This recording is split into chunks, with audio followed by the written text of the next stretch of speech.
Il n'y a point de cœur que ton absence n'ait meurtri jusqu'au sang.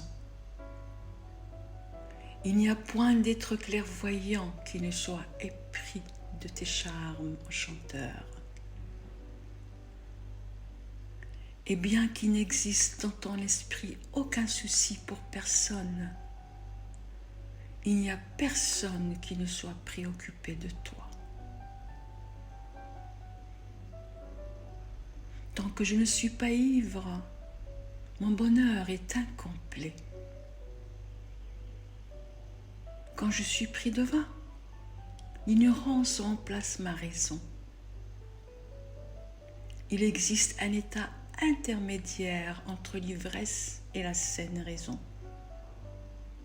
Oh, qu'avec bonheur je me constitue l'esclave de cet état, car là est la vie. Qui croira jamais que celui qui a confectionné la coupe puisse songer à la détruire? Toutes ces belles têtes, tous ces beaux bras, toutes ces mains charmantes,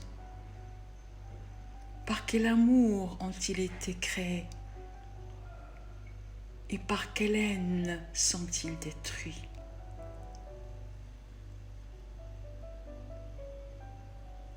Imite la tulipe qui fleurit une rose.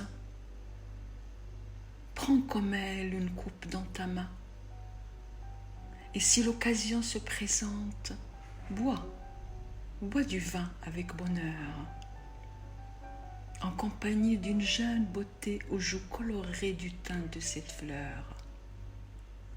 Car ces trous bleus, comme un coup de vent, peut tout à coup venir te renverser. Puisque la roue céleste et le destin ne t'ont jamais été favorables, que t'importe de compter 7 cieux ou de croire qu'il en existe 8?